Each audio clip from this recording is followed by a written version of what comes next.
नमस्कार दोस्तों, आज हम जानेंगे मंदिरों के पीछे के विज्ञान के बारे में। क्यों हमें मंदिरों में जाते ही एक अलग शक्ति का एहसास होने लगता है।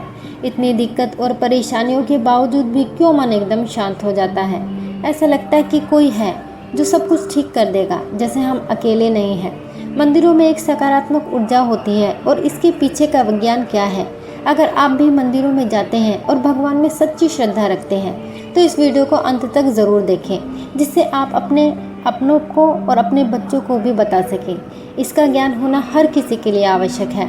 आप सच में इस वीडियो से बहुत कुछ ज्ञान लेकर जाएंगे। लेकिन वीडियो शुरू करने से पहले उन सभी लोगों का दिल से स्वागत जिन्होंने चैनल को सब्सक्राइब किया है और हमारे साथ जुड़े हैं। दोस्तों, अगर आप भी हमारे साथ जुड़ना चाहते हैं और ऐसी ही इन्फॉर्मेशन लेना चाहते हैं तो चैनल को अभी सब्सक्राइब करें और बेल आइकन प्रेस कर लें, जिससे कि सारी नोटिफिकेशन आपको मिलती रहे। भारत में मंदिर और प्रतिमाओं के निर्माण के पीछे विज्ञान रहा है। यह अकारण नहीं है कि हमने मंदिर बनाए और देवताओं की प्रतिमाएं बनाकर उनका पूजा करना आरंभ कर दिया। इस विज्ञान को जानने वाले इन प्रतिमाओं के निर्माण को भी तर्कसंगत मानेंगे। भारत ऐसा देश है जहां मूर्ति निर्माण का एक पूरा विस्तृत तंत्र था। दूसरी संस्कृतियों ने हमें मूर्ति पूजा करते देखकर गलत समझ लिया कि हम किसी गुड़िया या खिलौने को भगवान मानकर उसकी पूजा करते हैं। ऐसा नहीं है। भारत के लोगों को इस बात का पूरा एहसास और जानकारी है कि यह हम ही हैं जो रूप और आकार को गढ़ते हैं। और अगर आप इसे आधुनिक विज्ञान के नज़रिए से देखें तो आज हम जानते हैं कि हर चीज़ में एक जैसी ही ऊर्जा होती है, लेकिन दुनिया की हर चीज़ अलग अलग है।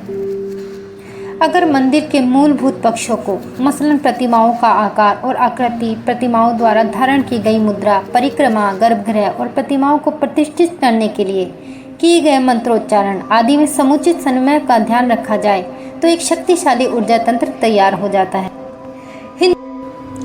हिंदुत्व और हिंदू धर्म का शुरू से ही विज्ञान में विश्वास रहा है और जहाँ तक मंदिरों का सवाल है, यह बात वहाँ पर भी लागू होती है। आप जानेंगे कि हिंदू मंदिरों के निर्माण और वास्तुकला के पीछे कई वैज्ञानिक तथ्य हैं। उनमें सबसे पहले है सकारात्मक ऊर्जा। इन मंदिरों का निर्माण ऐसी जगह पर किया गया है जहां पर उत्तरी और दक्षिणी ध्रुव की चुंबकीय और विद्युतीय तरंगों से अधिकाधिक सकारात्मक ऊर्जा मिल सके। मुख्य मूर्ति को मंदिर के बीचों बीच या मुख्य केंद्र पर स्थापित किया जाता है, जिससे कि गर्भगृह या मूल स्थान कहा जाता है। इस प्रकार मंदिर इस गर्भगृह के चारों ओर ही बना होता है। यह मूल स्थान ऐसी जगह है जहां पर पृथ्वी की चुंबकीय किरणें सबसे ज़्यादा पड़ती। पहले मूर्ति के नीचे तांबे की प्लेट भी लगाई जाती थी। ये प्लेट पृथ्वी की चुंबकीय किरणों को अवशोषित कर इन्हें आसपास के वातावरण में फैला देती थी। इसलिए जब आप मूर्ति के पास खड़े होते हैं तो ये ऊर्जा आपके शरीर में प्रवेश करती है। इस प्रकार आपके शरीर में आवश्यक सकारात्मक ऊर्जा का संचार होता है। इसमें दूसरा है मूर्ति में परमात्मा की झलक। मूर्ति का मतलब भगवान नहीं है। मूर्ति भगवान की एक प्रतिमूर्ति और देवतुल्य है। यह मनुष्य को केंद्रित कर परमात्मा को महसूस करने में मदद करती है। भगवान की पूजा आराधना करते समय व्यक्ति मानसिक प्रार्थना की एक अलग दुनिया में चला जाता है और अंततः उस परमात्मा को महसूस करता है। इस प्रकार यह मूर्ति मनुष्य को केंद्रित कर परमात्मा को महसूस करने में मदद करती है। इसमें अगला है मूर्ति की परिक्रमा। पूजा के बाद हम कम से कम 3 बार मूर्ति के चारों ओर घूमते हैं, जिसे कि परिक्रमा या प्रदक्षिणा कहा जाता है। चूँकि मूर्ति में सकारात्मक ऊर्जा भरी हुई है और जो भी इसके नज़दीक आता है यह ऊर्जा उसे प्रदान की जाती है।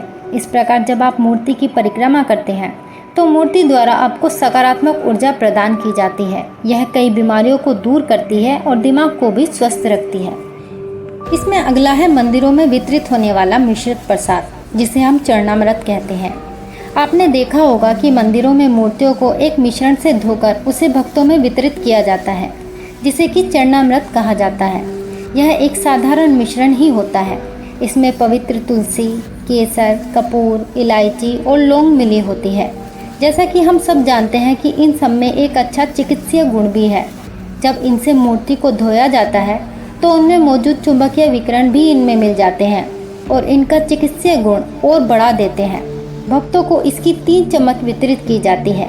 पानी जहाँ मैग्नेटोथेरेपी का अच्छा स्रोत है, वहीं लौंग दांतों की रक्षा करती है। केसर और तुलसी सर्दी जुकाम से बचाती है।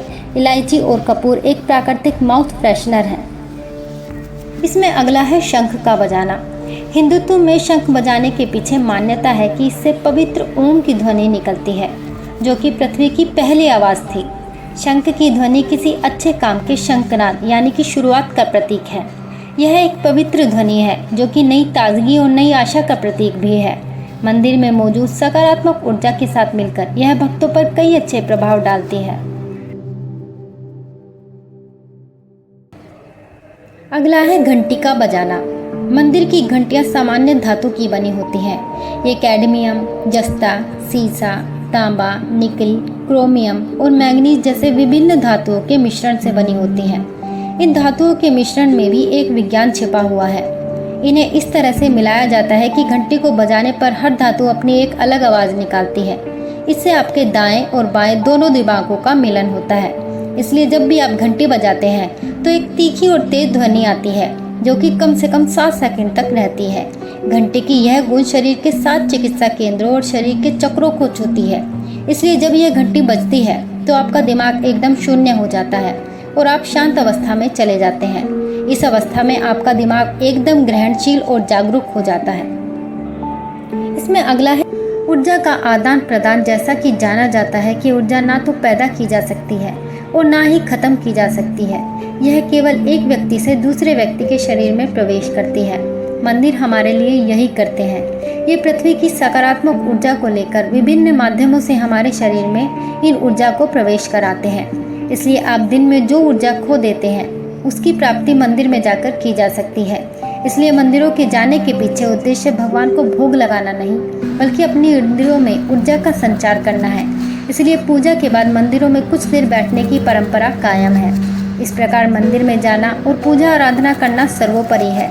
लेकिन यदि मंदिर जाकर आप वहां से कुछ देर बैठते नहीं हैं तो वहां जाने का कोई मतलब ही नहीं रह जाता। पुराने ज़माने में मंदिर भगवान का स्थानीय प्रार्थना स्थल के रूप में नहीं बनाए गए थे। न ही कभी मंदिरों में किसी को प्रार्थना करने की इजाज़त दी गई थी। इन्हें एक ऊर्जा स्थल के रूप में तैयार किया गया था जहां हर कोई जा सकता था और उस ऊर्जा का इस्तेमाल कर सकता था। तो दोस्तों, कैसी लगी आज की वीडियो हमें कमेंट करके ज़रूर बताएं और अगर वीडियो पसंद आई हो तो लाइक ज़रूर करें।